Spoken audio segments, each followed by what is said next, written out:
أعوذ بالله من الشيطان الرجيم بسم الله الرحمن الرحيم ما أصاب من مصيبة إلا بإذن الله ومن يؤمن بالله يهد قلبه والله بكل شيء عليم وأطيعوا الله وأطيعوا الرسول فإن توليتم فإنما على رسولنا البلاغ المبين الله لا إله إلا هو وعلى الله فليتوكل المؤمنون يا أيها الذين آمنوا إن من أزواجكم وأولادكم عدو لكم فاحذروهم وإن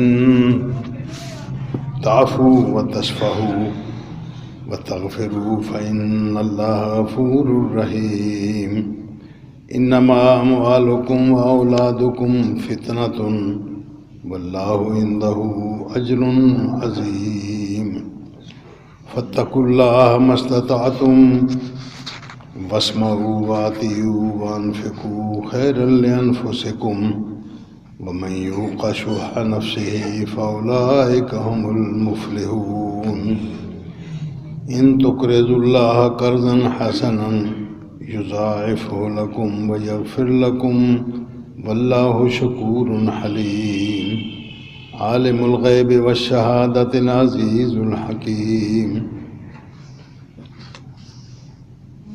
جو کچھ بھی مصیبت آتی ہے وہ اللہ تبارک و تعالیٰ کے حکم سے آتی ہے.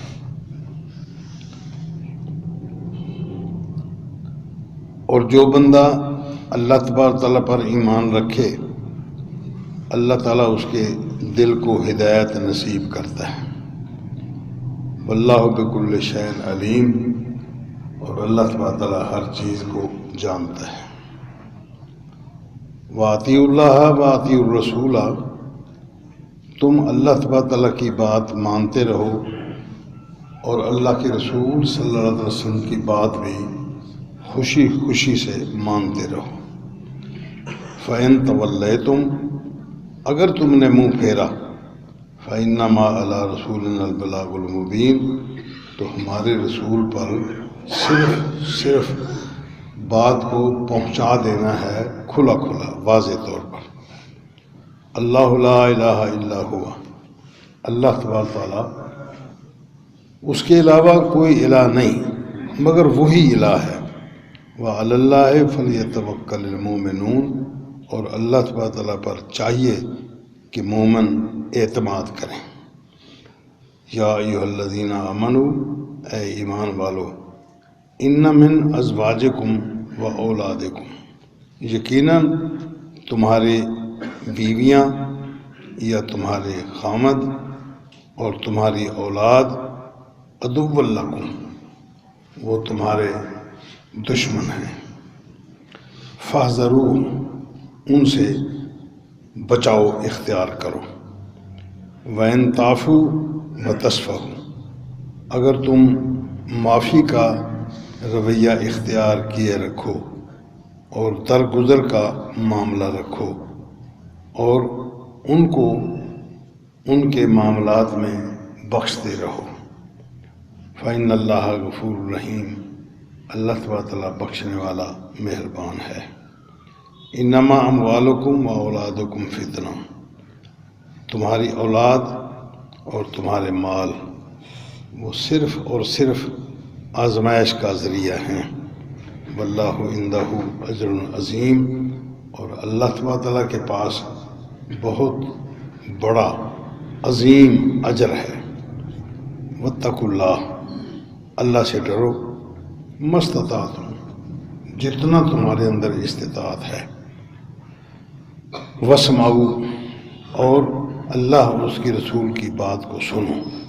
واطیعوا اور اس کی بات کو مانو.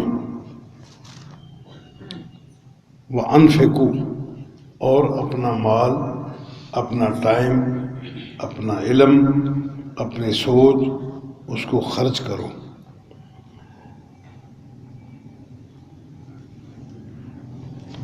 خیر لانفسکم، یہ تمہارے اپنی ذات کے لیے ہی بہتر اور بھلائی ہے۔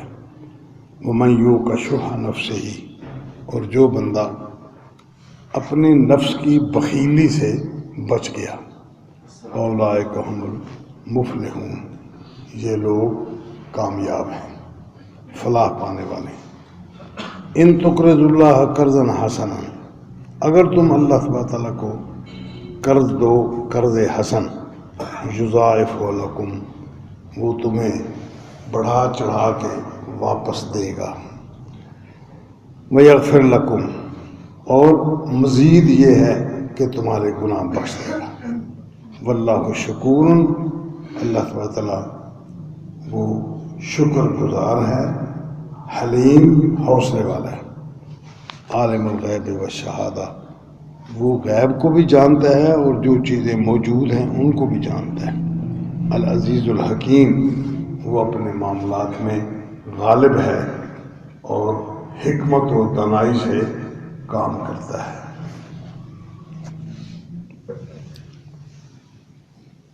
پیچھے بات یہ چل رہی تھی، سورہ تغابن کا یہ آخری رکوع ہے، پیچھے بات یہ چل رہی تھی کہ دنیا میں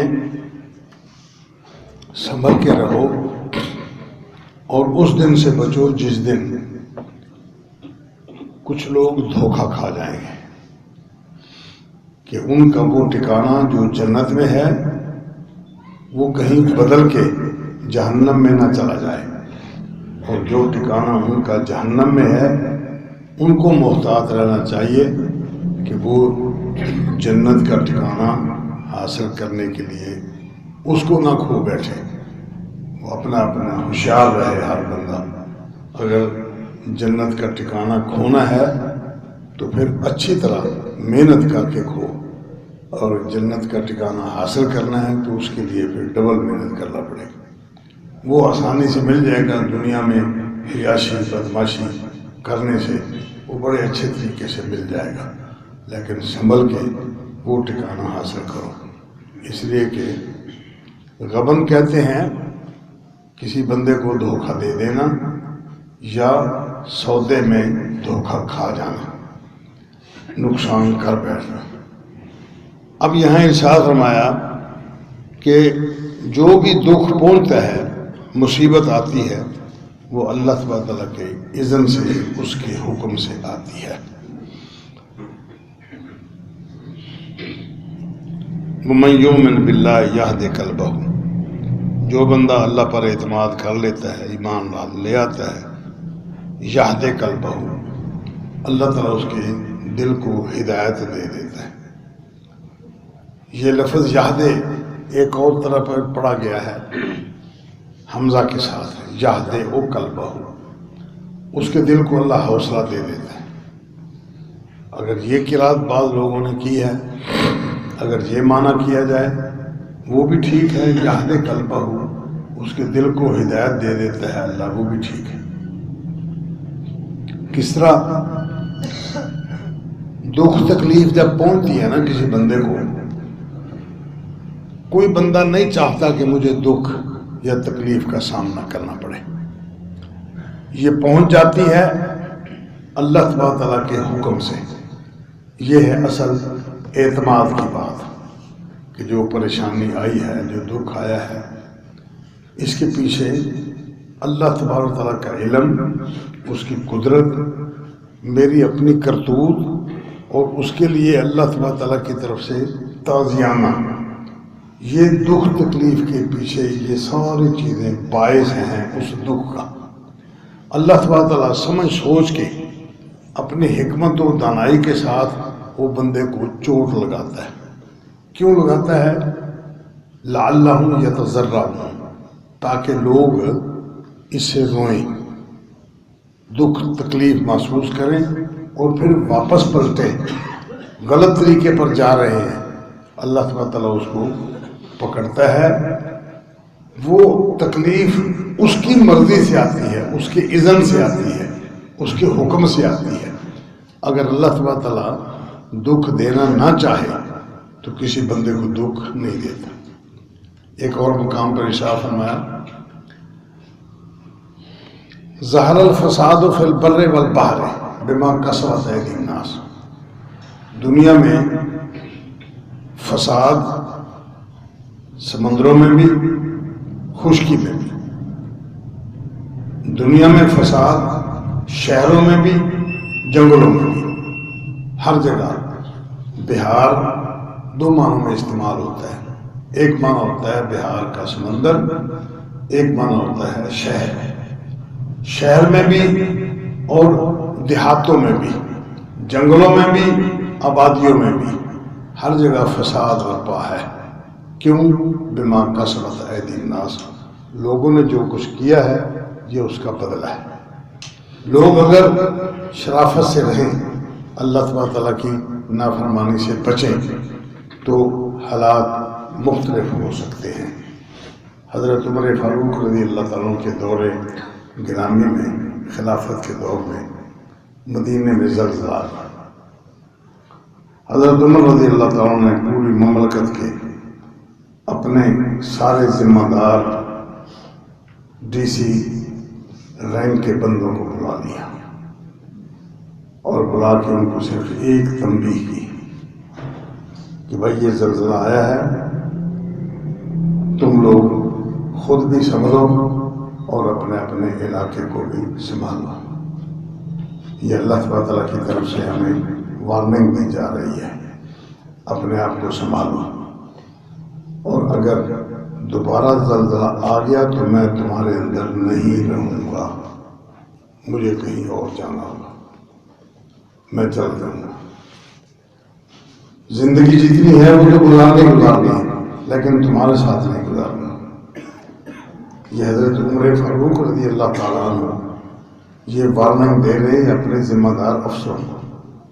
کیوں دی جا رہی ہے؟ یہ ذہن بنا چکا تھا اللہ تبارک تعالیٰ کا قرآن اور نبی اکرم صلی اللہ علیہ وسلم کی احادیث۔ ظہر الفساد فی البر والبحر بما کسبت ایدی الناس۔ اللہ اکبر۔ فرمایا جب کوئی تکلیف آتی ہے تو اللہ کے اذن سے آتی ہے، حتیٰ کہ قرآن مجید نے یہاں تک ذکر فرمایا وَجَعَلَ لَكُمْ سَرَابِيلَ تَقِيكُمُ الْحَرَّ، اور چیزیں اللہ نے اپنے انعامات ذکر کیے، ان میں ایک جملہ یہ بھی ذکر کیا کہ تمہارے لیے اللہ تعالیٰ نے کپڑے بنائے، تمہیں کرتے دیے ہیں جو تمہیں گرمی سے بچاتے ہیں۔ اب گرمی سے بچانے والا جو کرتا اللہ پاک نے پہنایا ہے، اس کا معنی یہ ہے کہ وہ کرتا جو گرمی کے لیے دیا گیا ہے وہ سردی کے لیے بھی تو دیا ہے۔ وہی کرتا قرآن مجید نے ذکر کیا کہ تمہیں جنگ میں محفوظ رکھنے کے لیے بھی دیا ہے۔ اب یہاں تک اللہ تبارک تعالیٰ نے اس بات کو واضح کیا کہ تمہاری دکھ، تمہاری سکھ، تمہاری تکلیف اور تمہارا آرام یہ سب کچھ اللہ کے حکم سے ہو رہا ہے۔ حتیٰ کہ کرتا جو تم پہنتے ہو وہ بھی اللہ پاک نے آپ کو دیا ہے، جس سے تم گرمی سے بچتے ہو، جس سے تم لڑائی میں بچتے ہو، جس سے تم اپنی ستر پوشی کرتے ہو۔ یہ سارے کا سارا اس حد تک جو معمولی سے معمولی کام ہے، ایک بندے کو ضرورت ہوتی ہے، وہ دکان سے جاتا ہے، کپڑا خرید کے لے آتا ہے، سلا لیتا ہے، اس کو موسم کے مطابق سلا لیتا ہے، وہ بھی اللہ تبارک و تعالیٰ کے حکم سے ملتا ہے۔ اگر اللہ تبارک و تعالیٰ کا اذن نہ ہو تو کپڑا پسند ہی نہیں آتا۔ اچھا جی اگلے ہفتے آ جائے گا، آ جائے گا جی آ جائے گا، اگلے ہفتے پھر کون ذمہ دار ہے کہ واقعات وہ آئے گا، پھر آ گیا کپڑا، پھر وہ لینے کے لیے بھی آئے گا۔ یہ اللہ تبارک تعالیٰ کی منشا اور اس کی مرضی، اس کے اذن سے آتا ہے۔ قرآن مجید نے ایک اور مقام پر ذکر کیا ہے، قارون نے اپنے خزانے کے بارے میں ذکر کیا ہے۔ یہ دونوں کا تقابل ہے کہ جو مصیبت آتی ہے وہ اللہ تعالیٰ کی طرف سے آتی ہے۔ یہ کیوں ذکر کیا کہ مصیبت کو کوئی بندہ پسند نہیں کرتا، ہر بندہ چاہتا ہے کہ مجھے مصیبت کے مقابلے میں اچھائی ملے، سکھ ملے، مصیبت نہ ملے، خوشیاں عطا ملے۔ اللہ پاک نے صرف یہاں پر تکلیف کا، مصیبت کا اظہار کیا کہ جو مصیبت آتی ہے وہ اللہ کے حکم سے آتی ہے، یعنی بندہ نہیں چاہتا، زبردستی مصیبت آ جاتی ہے۔ اللہ تعالیٰ چاہتا ہے جس بندے کو دکھ دینا، وہ زبردستی دکھ اس کے اوپر مسلط کیا جاتا ہے۔ کوئی بندہ اپنے طور پر نہیں چاہتا کہ مجھے دکھ ہے، میری ٹانگ ٹوٹ جائے، حادثہ ہو جائے، دکھ پہنچ جائے، میری فصل خراب ہو جائے، میرا سیزن خراب ہو جائے، کوئی نہیں چاہتا۔ اور اس حد تک اگر کسی بندے کو سکھ پہنچا ہے، یہ تو ایمان رکھنا چاہیے کہ وہ اللہ کی طرف سے آیا ہے، لیکن جب بندے کے پاس مال و دولت فراوانی ہو جاتی ہے تو پھر وہ کہتا ہے جس طرح قارون نے کہا تھا، اللہ اکبر، انما اوتیتہ علی علم عندی، یہ خزانے جو مجھے مل گئے ہیں، قارون کے خزانے جو مجھے مل گئے ہیں، یہ میرے اپنے علم، اپنی سمجھ بوجھ، اپنی عقل و فکر، اپنی دانش و بینش سے، اپنے علم سے حاصل ہو گیا۔ اب اچھائی کو بندہ اپنی طرح منسوخ کرتا ہے، یہ فطرت ہے۔ اس فطرت کے پیش نظر اللہ نے یہاں جو بات ذکر فرمائی ہے وہ یہ کہ جو تمہیں مصیبت پہنچتی ہے وہ اللہ کی طرف سے آتی ہے، تاکہ بندے کو یہ خیال رہے کہ اللہ کی طرف سے آئی ہے مصیبت، اس میں میرا کوئی اختیار نہیں، اس کو واقعتاً اسے اللہ تعالیٰ کی طرف منسوخ کرنا چاہیے۔ آگے ارشاد فرمایا یہد قلبہ، کہ وہ اس کے دل کو اللہ تعالیٰ ہدایت دے دیتا ہے۔ جب بندہ یہ اعتقاد رکھ لے، اس کو اس بات کا احساس ہو جائے، وہ یہ بات اچھی طرح شعوری طور پر سمجھ لے کہ جو کچھ آیا ہے یہ اللہ کی طرف سے آیا ہے، اور یہ میرے حصے کا جو دکھ پہنچا ہے وہ میری کسی غلطی کی وجہ سے، میری کسی اللہ کی نافرمانی کی وجہ سے آیا ہے۔ اب وہ دکھ چونکہ خود نہیں چاہتا اور اس تک آن پہنچا، بیماری وہ خود مطالبہ نہیں کرتا اور اس پر زبردستی مسلط کر دی گئی، اب اس کے لیے سہارا ہے کیا؟ کہ اللہ تبارک تعالیٰ کے ساتھ جو بندہ ایمان رکھ لیتا ہے، جو اعتقاد رکھ لیتا ہے، جو اللہ پر بھروسہ کر لیتا ہے، جو اللہ پر یقین رکھ لیتا ہے، اللہ اس کے دل کو ہدایت دے دیتا ہے۔ کیا ہدایت دیتا ہے؟ اللہ ہدایت دیتا ہے کہ یہ اللہ کی طرف سے آیا ہے، مجھے اپنے گناہ کی طرف نسبت کر کے اپنے آپ کو سنبھالنا ہوگا۔ یہ ہے انسان کی فطرت کو مہمیز کیا گیا ہے، سیدھا راستہ یہ کہ بندہ اپنے عمل کی طرف توجہ کرے۔ دوسری قرات میں یہدئ قلبہ، کہ وہ اللہ تبارک تعالیٰ اس کے دل کو حوصلہ دے دیتا ہے، تسلی دے دیتا ہے۔ جب دکھ آتا ہے اور بندہ اللہ پر اعتماد کر لے تو اللہ تبارک تعالیٰ پھر اس کو حوصلہ بھی دے دیتا ہے، مطمئن کر دیتا ہے اس کے دل کو۔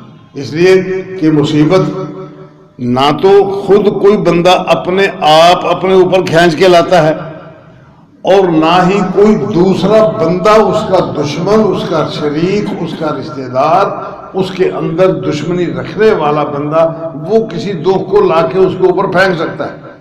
جب اللہ کے حکم سے آتا ہے تو اللہ تبارک تعالیٰ خود ذاتی طور پر آ کر تو اپنے ہاتھ سے کسی پر تکلیف کی بارش نہیں کرتا، اسے کوئی سہارا بنانا ہے، کوئی ذریعہ بنانا ہے۔ اب بندہ اگر اس دکھ کو اللہ کی طرف منسوخ کر لے تو اس کے دل کو اطمینان ہو جاتا ہے کہ اگرچہ یہ دکھ کا باعث حادثہ ہی ہوا ہے، اگر میری تکلیف کا باعث فلاں بندہ ہی بنا ہے، اگر میری تکلیف کا باعث فلاں میرا عمل ہی بنا ہے، تو یہ سارے کے سارے وسائل ہیں۔ اللہ تبارک تعالیٰ اس کے دل کو ڈھارس دے دیتا ہے کہ ٹھیک ہے، تجھے یہ بات سمجھ آ گئی ہے نا کہ میں نے دکھ بھجوایا ہے، تو میں نے جو دکھ بھجوایا ہے، تیری طرف جو دکھ آیا ہے وہ اللہ کے حکم سے آیا ہے۔ اللہ اگر نہ چاہتا تو اس بندے کی جرأت نہ تھی کہ تیرے خلاف جادوگری کرتا۔ اگر اللہ تبارک تعالیٰ نہ چاہتا تو یہ دکھ پہنچا جو تجھ کو، تو اس سڑک پر نہ آتا کہ ادھر سے گاڑی آئی اور تیرا حادثہ ہو گیا۔ یہ اللہ تبارک تعالیٰ کی طرف سے ایسا ہوا ہے۔ ایک تو نسبت اللہ کی طرف ہوگی اس دکھ کی، دوسرا پھر اللہ تعالیٰ اس کو حوصلہ بھی دے دیتے ہیں۔ اگر بندہ یہ سمجھ جائے کہ واقعتاً یہ تکلیف میرے اللہ کی طرف سے آئی ہے، تو اللہ کی طرف سے آنے والی تکلیف کا مداوع بھی پھر اللہ ہی کرتا ہے، پھر اس کو حوصلہ ہوتا ہے، تسلی ہوتی ہے، بندہ وہ پریشان نہیں ہوتا، اس کو مزید تکلیف پر مزید تکلیف دیا۔ جو لوگ ان ساری چیزوں کی نسبت کرتے ہیں، جی فلاں ایسا ہو گیا، فلاں ایسا ہو گیا، فلاں نے خباثت کی، فلاں نے میرے ساتھ دشمنی کی، بس وہ بندہ پھر اڑتا ہی رہتا ہے کہ فلاں نے کیا، فلاں نے کیا، دل کو حوصلہ نہیں ہوتا۔ جو کچھ ہونا ہے وہ تو ہو گیا، جو کچھ ہونا ہے وہ ہو جاتا ہے، وہ اس نے کرنا ہے اس نے کر لیا۔ اب بندے کو کیا کرنا چاہیے؟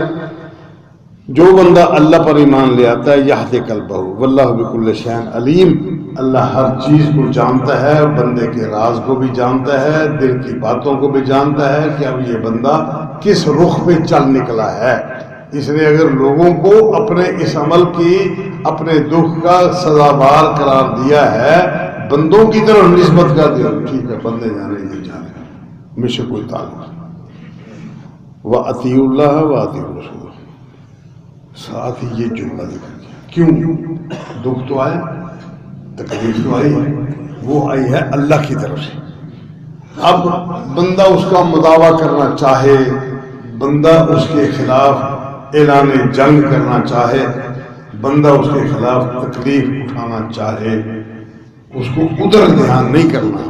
پہلی بات تو یہ ہے کہ اس دکھ آ جانے کے بعد، مصیبت آ جانے کے بعد اللہ تبارک و تعالیٰ پر بھروسہ کرنا چاہیے، اپنے اعمال کی اصلاح کر کے وہ اللہ کی طرف رخ کرے۔ دوسری بات، وہ اللہ اور اس کے رسول کے احکامات پر عمل کرتا رہے۔ یہ تو اس نے دیا ہے، وہ خود ہی ٹالے گا، اس میں ہمارے اختیار کی بات نہیں ہے۔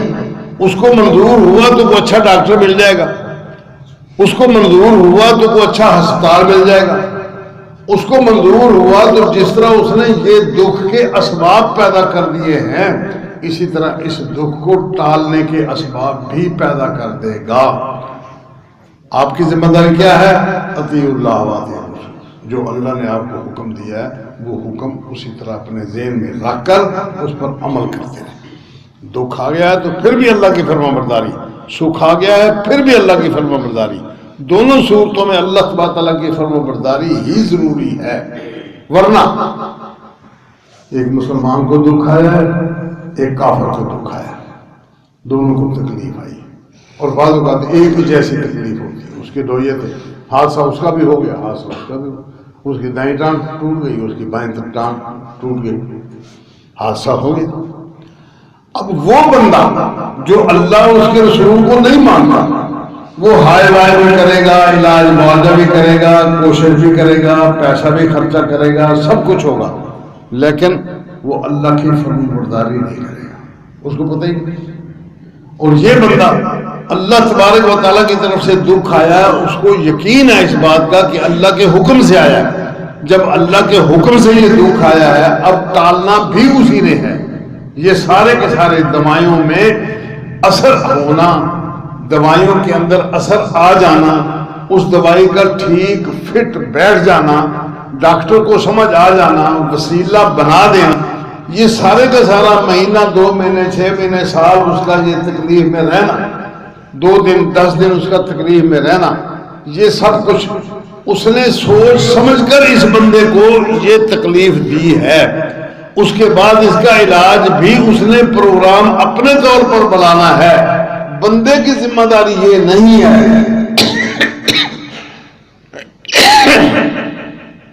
بندے کی ذمہ داری یہ نہیں ہے کہ وہ اس علاج کو اپنے طور پر اچھا بنا لے، ڈاکٹر اچھا تجویز کر لے، وسائل ہیں اکٹھے کرنے چاہیے، اس سے انکار نہیں، لیکن اعتقاد، اعتماد، اپنا بھروسہ اور عقیدہ اس تمام معاملات میں اللہ تبارک تعالیٰ پر رکھنا ہے۔ فرق صرف یہ ہے کہ کافر بندہ اللہ تبارک تعالیٰ کو نہ ماننے والا، قیامت کو نہ ماننے والا، وہ اپنے طور پر وسائل اکٹھے کر کے ان وسائل پر اعتماد کرتا ہے، اور مومن بندہ وسائل اکٹھے کر کے اللہ پر اعتماد کرتا ہے۔ اور اللہ پر اعتماد کی صورت یہ ہے کہ جو کچھ بندہ کر رہا ہے وہ اس بات پر اطمینان رکھے، اطمینان کرے کہ واقعتاً اللہ تبارک و تعالیٰ ہی میرے دکھ کو ٹالے گا، مجھے جو کچھ کرنا ہے وہ اللہ تعالیٰ کی فرمانبرداری کے تحت کرنا ہے، دکھ کا تکلیف کا اس سے کوئی تعلق نہیں، مجھے جو کچھ کرنا ہے وہ اللہ اور اس کے رسول کی فرمانبرداری کرنا ہے۔ اس وقت نماز کا وقت ہے تو اپنے دکھ کو بھولے اور اللہ تعالیٰ کے ساتھ تعلق جوڑے۔ کھڑا نہیں ہو سکتا بیٹھ جائے، بیٹھ نہیں سکتا لیٹ جائے، رخ اس کا سیدھا نہیں ہو سکتا بیماری میں نہ ہو، اس کو وقت پہ نماز پڑھنی۔ نماز صرف اس صورت میں چھوٹے گی جس صورت میں اس کا دماغ ساتھ نہ دے رہا ہو، عقل و شعور ساتھ نہیں دے رہی، یہ اس کے لیے چھوٹے کا کہنا ہے۔ اگر اس کا دماغ ساتھ دے رہا ہے، عقل و شعور ساتھ دے رہا ہے، تو تکلیف جو پہنچی ہے اس کو پتہ ہے مالک کو کہ اس کو کتنا تکلیف دینی ہے، یہ بندہ کتنا میرا فرمانبرداری کرتا رہا ہے، اب کتنا فرمانبرداری کر رہا ہے، کس طرح اس نے پہلے میری نافرمانی کی اور اب یہ میری فرمانبرداری پر کس حد تک جا سکتا ہے۔ وہ اپنے عقل و شعور کو ساتھ رکھ کے نماز نہ چھوٹے، اگر ہمت ہے روزہ نہ چھوٹے، اگر ہمت ہے اس کے پاس مال و دولت ہے زکوٰۃ نہ چھوڑے، اگر ہمت ہے تو وہ حج کو نہ چھوڑے۔ یہ سارے کے سارے معاملات اور ان کے ساتھ ساتھ دیگر معاملات جو اس کی ذمہ داریاں بنتی ہیں وہ ان ذمہ داریوں کو نبھائے۔ اطیعوا اللہ و اطیعوا الرسول، تم اللہ تعالیٰ کی اور اس کے رسول کی اطاعت اور فرمانبرداری کرتے رہو۔ فَإِن تَوَلَّيْتُمْ، اگر تم نے اللہ رسول کی نافرمانی کی، چھوڑ دی یہ بات، اور فرمانبرداری اللہ رسول کے علاوہ تم نے منہ پھیر کے کسی اور طرف رخ کیا، فَإِنَّمَا عَلَىٰ رَسُولِنَا الْبَلَاغُ الْمُبِينُ، ہمارے رسول پر صرف بات پہنچا دینا بس۔ رسول تمہارا ذمہ دار نہیں ہے، رسول نے واضح کر دی بات کہ تمہاری خیر برکت بھلائی کا جو کام، جو مسئلہ، جو بات میں پہنچا سکتا تھا وہ میں نے تمہیں پہنچا دی، اور جو تمہاری خیر بھلائی تھی وہ سب چیزیں میں نے بتا دی، جو تمہاری خرابی کا باعث بننے والی چیزیں تھی وہ میں نے تمہیں پہنچا دی۔ رسول کا کام یہ ہے بس، آگے سنبھالنا یہ بندے کا اپنا کام ہے۔ یہاں ایک بات اور ذہن میں رکھیں کہ اس پورے کے پورے پروسیس میں اللہ تبارک تعالیٰ نے اطاعت کا جو نام لیا ہے وہ اللہ اور اس کے رسول کی اطاعت کا نام لیا۔ کسی پیر فقیر، کسی امام، غوث قطب ابدال، کسی بڑے امام کا، کسی چھوٹے امام، کوئی تعلق نہیں اس کے اندر۔ کوئی تابعی ہو، کوئی صحابی ہو، کوئی بڑا ہو، کوئی چھوٹا ہو، اس کی بات مان کر کوئی بندہ فلاح نہیں پا سکتا الا کہ وہ بندہ اللہ اس کے رسول کے حوالے سے بات کرتا ہے تو وہ بات اللہ اس کے رسول کی ہوگی۔ اگر کوئی بندہ اپنی بات کرتا ہے یا کوئی بندہ کسی سے متاثر ہو کر اس کے نقش قدم پر چلتا ہے اور دل میں یہ رکھتا ہے کہ یہ اس کا کام ہے، چونکہ یہ بہت عالم آدمی ہے، چونکہ یہ بہت پڑھا لکھا آدمی ہے، میرے سامنے چونکہ یہ بہت نیک آدمی ہے، اس لیے جو کچھ یہ کر رہا ہے یہی صحیح ہوگا، جب یہی صحیح ہوگا والی بات آ گئی یہی بندہ مار کھاتا ہے۔ اس لیے کہ جس کو ہم صحیح سمجھ رہے ہیں وہ نبی نہیں ہے، جس کو ہم صحیح سمجھ رہے ہیں وہ رسول نہیں ہے۔ اس سے غلطی ہو سکتی ہے، غلطی سے تحفظ ہے کسی کو تو معصوم ہے کوئی بندہ، اس کی حفاظت کی گئی ہے تو وہ صرف اور صرف اللہ کا رسول ہے، صرف اللہ کا رسول ہے۔ اس کے علاوہ کوئی بندہ معصوم نہیں کہ اس کے بارے میں ہم یہ سوچیں کہ اللہ تعالیٰ نے اس بندے کو اتنا علم دیا ہے، جو کچھ کر رہا ہے یہ صحیح کر رہا ہے۔ غلطی بھی ہو سکتی ہے، بعض اوقات کسی کی مجبوری بھی ہو سکتی ہے، بعض اوقات کسی ایک صحابی رسول ہیں، انہوں نے مسئلہ بیان کیا کہ ہر اذان کے بعد نماز ہے. نبی اکرم صلی اللہ علیہ وسلم نے ارشاد فرمایا کہ ہر نماز کے بعد اذان ہے، اور مغرب کی اذان کے بعد بھی نماز ہے. یعنی فرضوں سے پہلے، اذان کے بعد، درمیان میں نماز ہے. 2 رکعتیں نماز پڑھتا ہے. جب یہ حدیث بیان کی تو ایک ساتھی پوچھتا ہے کہ آپ کیوں نہیں پڑھتے؟ وہ کہتے ہیں جی ہم پڑھا کرتے تھے تو اب کیوں نہیں پڑھتے؟ کہ جی اب ہماری مشغولیت زیادہ ہو گئی، اس لیے نہیں پڑھتے. حدیث بیان ہو رہی ہے، بیان کر رہا ہے بندہ، حدیث ہے، اللہ کے رسول نے فرمایا، اس پر ہم عمل کرتے رہے ہیں. آج کیوں نہیں کرتے؟ کہ اب ہماری مصروفیت بڑھ گئی، ٹائم نہیں ملتا. یہ ہے مسئلہ. اب جو بندہ نہیں پڑھ رہا، یہ حوالہ نہیں دیا جا سکتا کہ دیکھو یہ صحابی رسول ہے، بیان بھی کرتا ہے حدیث، پھر وہ رکعت 2 رکعتیں آ کے مغرب کے اذان کے بعد اور تکبیر ہو جانے سے پہلے، جماعت کھڑی ہونے سے پہلے وہ 2 رکعتیں نہیں پڑھتا، لہذا وہ حدیث منسوخ ہو گئی. یہ نہیں کہا جا سکتا. چونکہ یہ صحابی ہے، یہ نافرمانی کر ہی نہیں سکتا.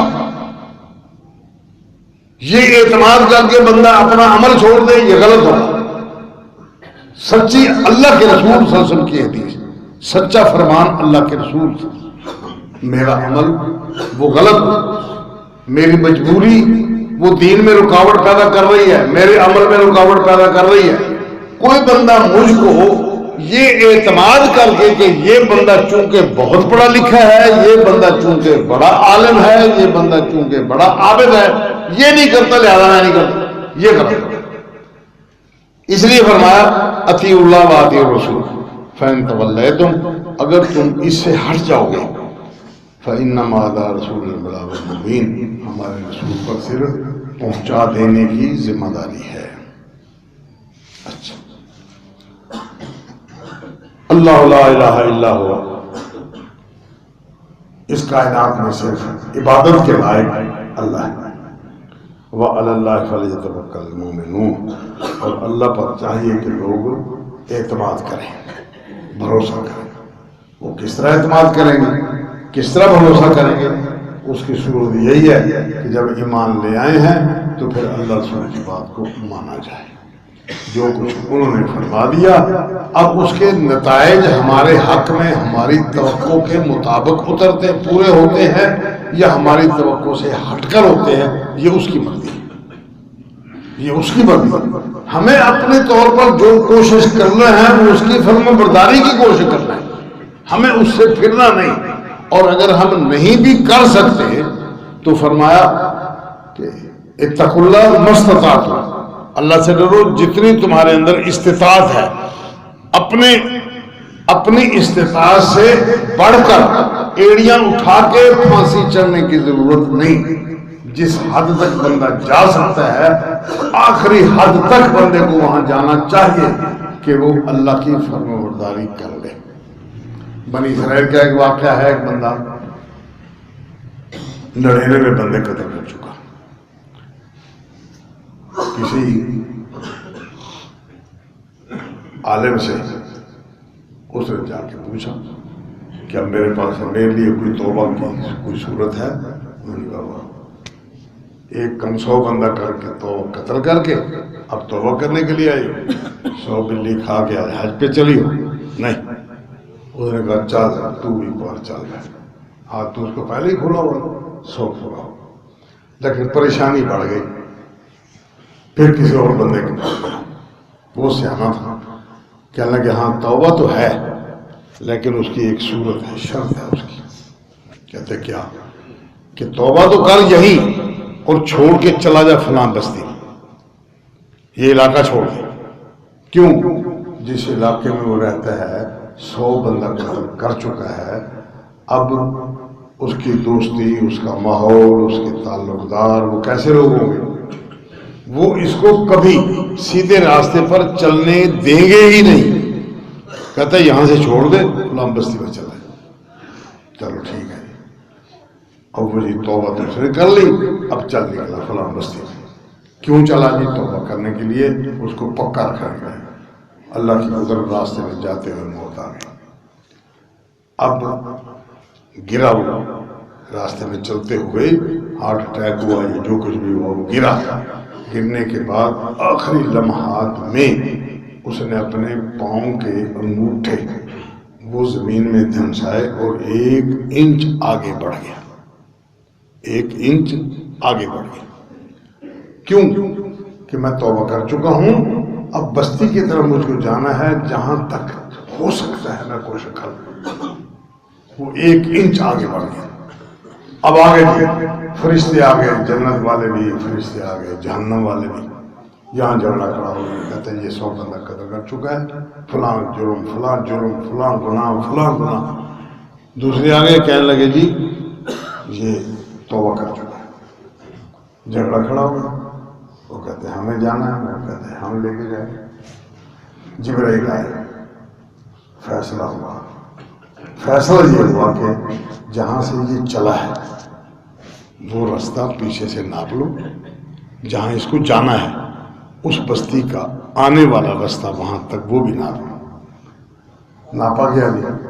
وہ 1 انچ جو آخری مرحلے پر اس نے اپنے انگوٹھے زمین میں دھنسا کے 1 انچ آگے بڑھا تھا، اتنا فاصلہ اس کی توبہ کی طرف بڑھ گیا، پچھلا راستہ کم ہو گیا۔ اس 1 انچ پر فیصلہ ہو گیا کہ یہ ادھر جائے گا۔ اب یہ نیک لوگوں کی بستی میں جا رہا تھا، توبہ پکی کرنے جا رہا تھا، اب یہ ادھر جائے گا۔ وہ فرشتے چھوڑ کے چلے گئے، اللہ جانے اس کا کام جانے، اس نے کیا کسی کو دینا ہے۔ اس بندے کی محنت مشقت سے آخری مرحلے تک جو اس نے محنت کی، وہ 1 انچ اس کو ادھر لے گئی۔ اس پر فیصلہ اب یہ ہے مستطاعتم، جتنی تمہارے اندر استطاعت ہے، جتنی ہمت ہے، وہ ہمت اللہ اور اس کے رسول کی طرف ہونی چاہیے۔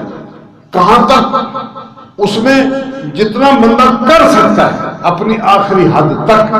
لا ینال اللہ لحومھا ولا دماؤھا ولکن ینالہ التقوی منکم۔ تمہاری قربانی کا نہ گوشت اللہ کے ہاں پہنچتا ہے، نہ اس کا خون اللہ کے ہاں پہنچتا ہے۔ وہاں تک جو چیز پہنچتی ہے وہ ہے دل کی صفائی، دل کا راز، دل کی کیفیت جو اللہ تعالیٰ اس کو قبول کرتا ہے، وہ چیز وہاں پہنچتی ہے۔ اب دیکھیں، جتنا بندہ استطاعت رکھ کے عمل کرنا شروع کر دیتا ہے اور اپنی آخری حد تک کوشش کر لیتا ہے، اس آخری حد تک جو کوشش کیا ان آخری لمحات پر فیصلہ ہوگا۔ اس لیے فرمایا کہ مرتے ہوئے بندہ لا الہ الا اللہ پڑھ لیتا ہے، اس کی بخشش۔ دنیا میں جو کچھ ہوتا رہا، لیکن یہ توفیق کس کو ملے گی؟ توفیق اسی کو ملے گی۔ ایک درخت آپ کاٹنا چاہتے ہیں، اس کو چاروں طرف سے آپ نے اس کی جڑیں کاٹ دی، درخت بالکل سیدھا کھڑا۔ اب آپ کو اعتماد نہیں ہے کہ کس طرف گرے گا، لہٰذا اس کو رسہ باندھنا پڑے گا۔ کھونٹا کاٹے ایک طرف، اوپر جا کے رسہ باندھے اور اس طرف کھینچ کے اس کو روکے تاکہ وہ اس کو اکھاڑنے والے بندے کے اوپر نہ جا کے رہے، اس کا رخ متعین۔ اور ایک درخت ہے، درخت کھڑا ہے لیکن وہ جھکا ہوا ہے، وہ کھڑا ہے لیکن جھکا ہوا۔ آپ بے تکلفی سے، بے فکر ہو کے اس کو ادھر سے بھی کاٹیں، ادھر سے بھی کاٹیں، ادھر سے بھی کاٹیں، اس کو کہاں گر رہا ہے؟ جس طرف اس کا جھکا ہوا ہے۔ اب اگر بندے کی زندگی میں شعور کے ساتھ، ہوش آواز کے ساتھ وہ چھوٹی چھوٹی باتوں پر اللہ اور اس کے رسول کی طرف جھکا ہوا ہے تو مرتے وقت اس کو توفیق مل جائے گی لا الہ الا اللہ کہنے کی، کہ اس کا رخ ادھر ہی ہے، نماز کی طرف اس کا رخ ہے، زکوٰۃ کی طرف اس کا رخ ہے، اس کی ذہن کی سوچ، اس کا عمل، اس کا کھانا پینا، سونا جاگنا، وہ ہر لمحے وہ اللہ تبارک تعالیٰ کی طرف، اس کے فرامین کی طرف، اللہ کے رسول کے فرامین کی طرف جھکتا ہے۔ جب وہ موت آئے گی اللہ تبارک تعالیٰ اس کے محنت کو ضائع نہیں کرتا، اللہ شکر گزار ہے۔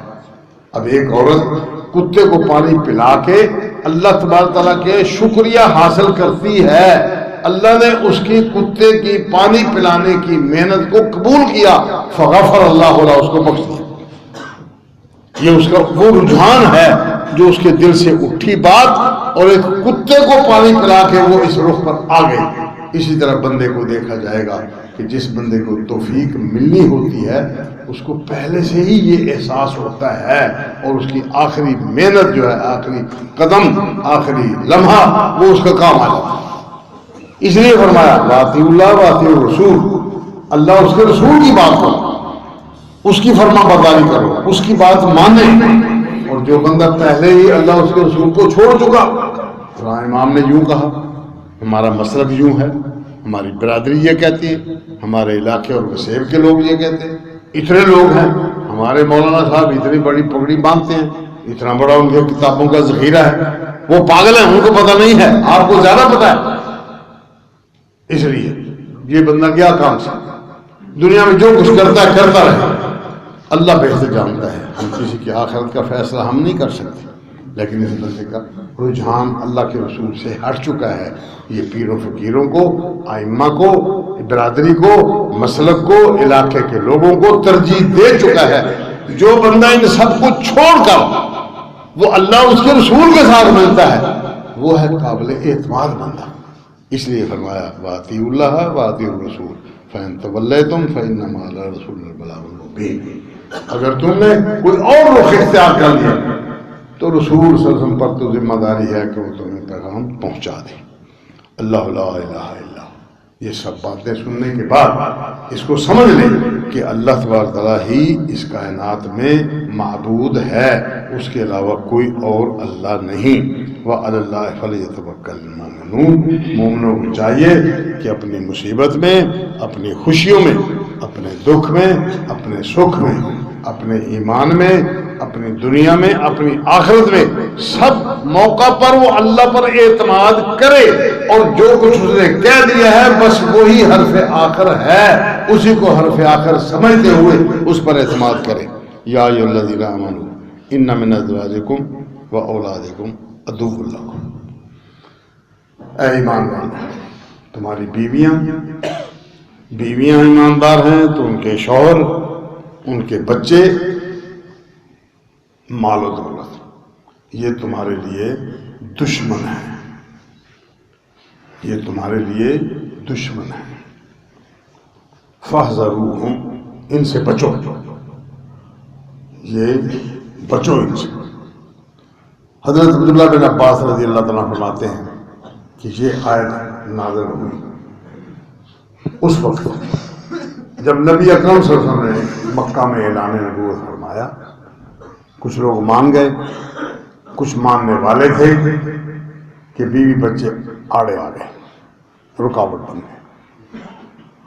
کچھ ایمان زبردستی لے آئے، کچھ کے سامنے جب یہ رکاوٹ بنی تو وہ پدر ہو گئے۔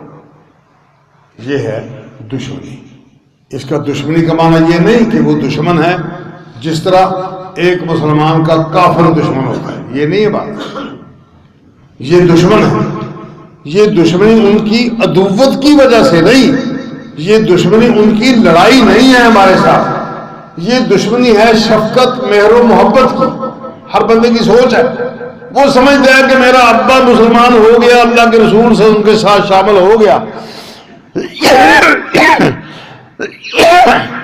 ہماری برادری چھوٹ جائے گی، ہمارے لوگ، علاقے کے لوگ ہم سے بچھڑ جائیں گے، ہمارا مذہب چھوٹ جائے گا۔ وہ اسی کو حق سمجھتا ہے۔ جس بندے کو یہ حق سمجھ آ گیا ہے اس کو پھر کسی طرح کی رکاوٹ نہیں آنی چاہیے۔ وہ یہ نہ سمجھے کہ میرا امام اتنا بڑا ہے، بھائی امام اتنا بڑا ہے تو اللہ کا رسول اس سے بھی بڑا ہے،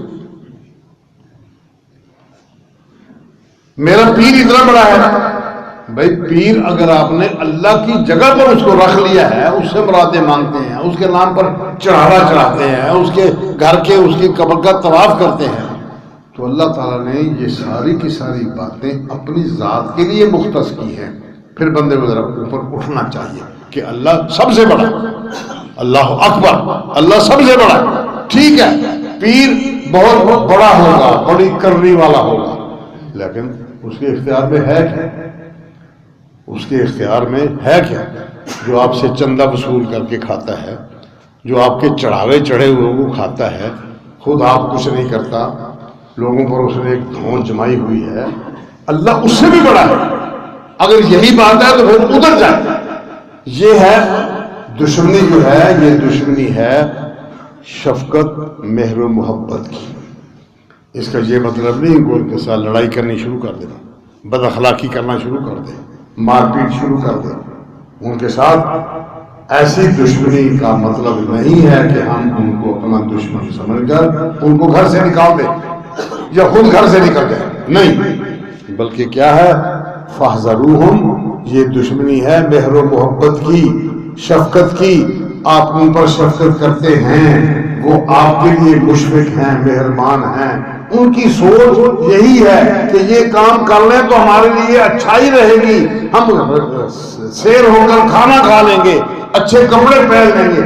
لیکن اس رشوت میں جو اچھے کپڑے آ جائیں گے، اس رشوت میں جو ہمارا مکان اچھا بن جائے گا، اس کا نتیجہ کیا نکلے گا کہ دنیا کی زندگی چند روزہ کے لیے تو یہ ہو گیا، سب کچھ حرام کا کام ہم نے کر لیا، ان کی محبت میں آ کے اپنی آخرت برباد نہ کرو، اللہ کی نافرمانی کر کے اپنی آخرت برباد نہ کرو۔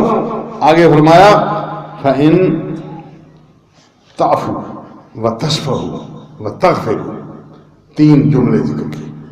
اگر تم بال بچوں کو، بیوی کو، ماں باپ کو، برادری کو، رشتہ داری کو، ان کی مہر و محبت کو سمجھتے ہوئے، اپنے دین کو، اللہ رسول کو سمجھتے ہوئے تم ان پہ تعفو، عفو و درگزر کا رویہ رکھو۔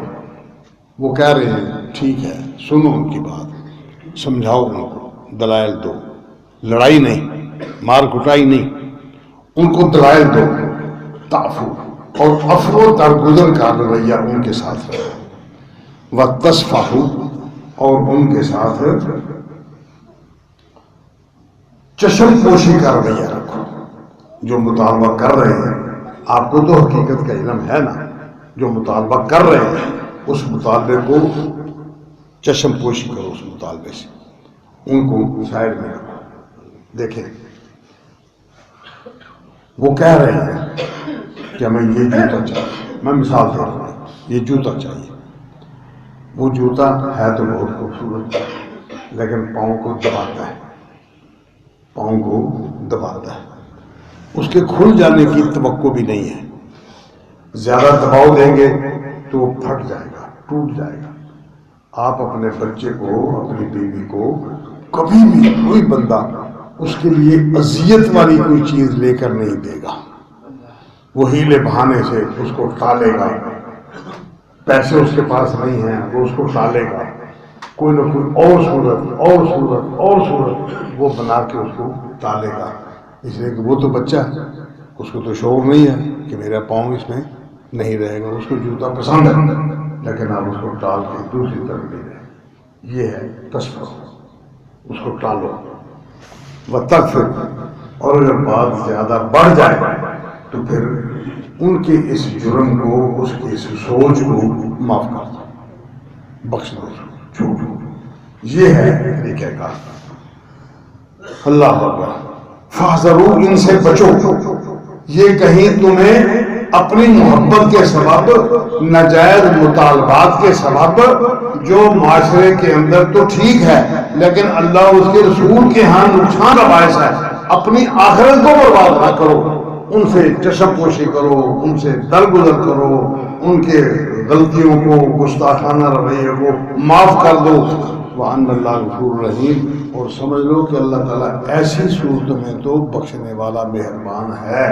اور اگر آپ نے ان کو واقعتاً دشمن بنا کے رکھا، دشمن سمجھ کے رکھا، مار پیٹ کے ذریعے ان کے ساتھ یہ رویہ رکھا، یا جو کچھ آپ کو سمجھ آ چکا ہے اس کو سمجھ نہیں آ رہا، جب تک وہ سمجھا نہیں لیتے آپ اس کو، اس وقت چشم پوشی کرتے رہو، اخیر حد تک ان کے ساتھ علیحدگی اختیار نہیں کرنی۔ فرمایا وَإِن جَاهَدَاكَ عَلَىٰ أَن تُشْرِكَ بِي مَا لَيْسَ لَكَ بِهِ عِلْمٌ فَلَا تُطِعْهُمَا، وصاحب ما فی الدنیا معروف. اگر تیرے ماں باپ وہ آپ کو اکسائیں اس بات پر، جاہدہ کا لڑیں آپ کے ساتھ، اختلاف کریں آپ کے ساتھ، حکم دیں آپ کو، پابند کریں آپ کو کہ تو اللہ کے ساتھ شریک بنا جس کا تجھے دلیل کوئی نہیں، صرف ان کے کہنے پر، فلا تطعہما، ان کی بات نہ مان.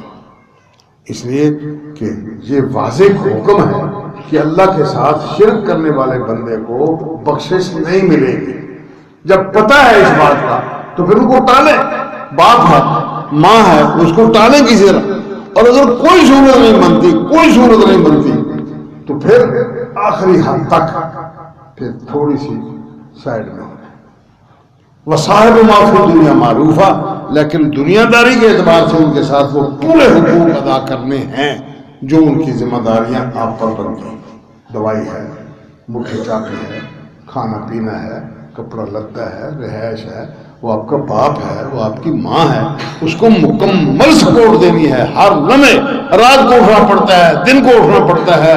کوئی اس کے لیے اور خدمت ہے، علاج جو کچھ ان کے ساتھ دنیا داری کے اعتبار سے کرنا ہے وہ کریں.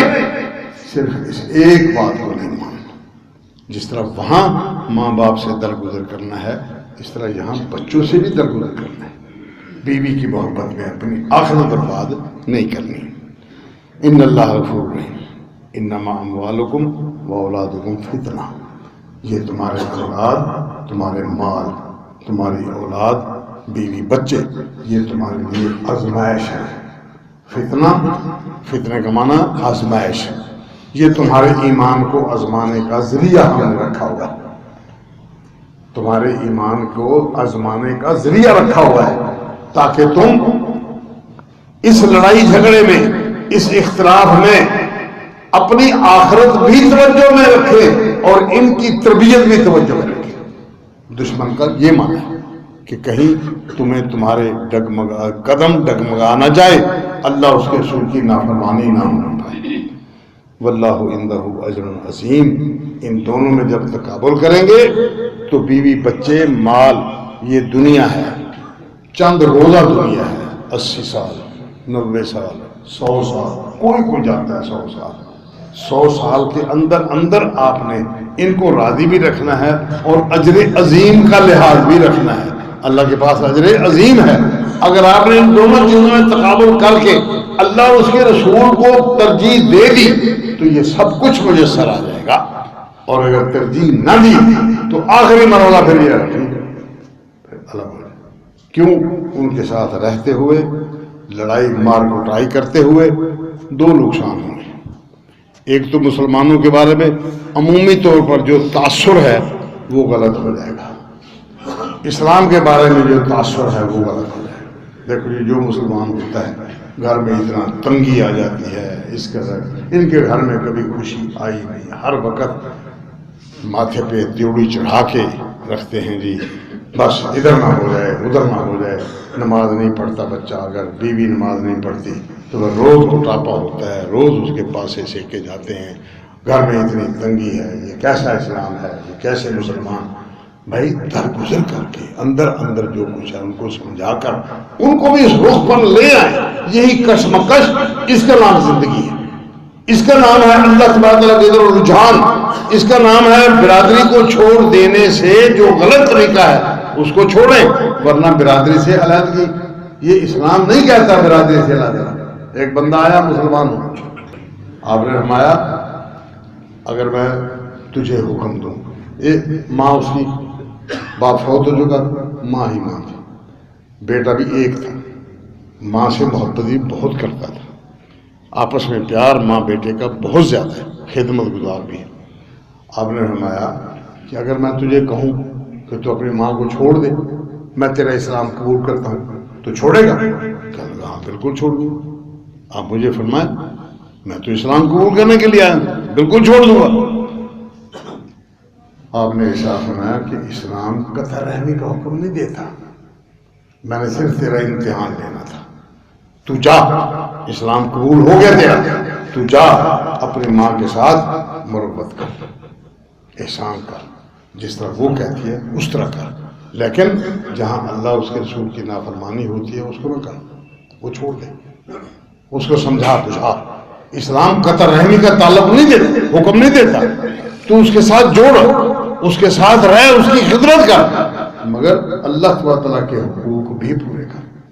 فرمایا وہ بندہ جو غلام ہے، نوکر نہیں، غلام ہے، جس کا جسم بھی بک چکا، اس کی خدمت بھی بک چکی، اس کی سوچ بھی بک چکی، جو مالک کہے بس وہی اس نے کرنا ہے، میں اس غلام کو دوہرا اجر ملے گا۔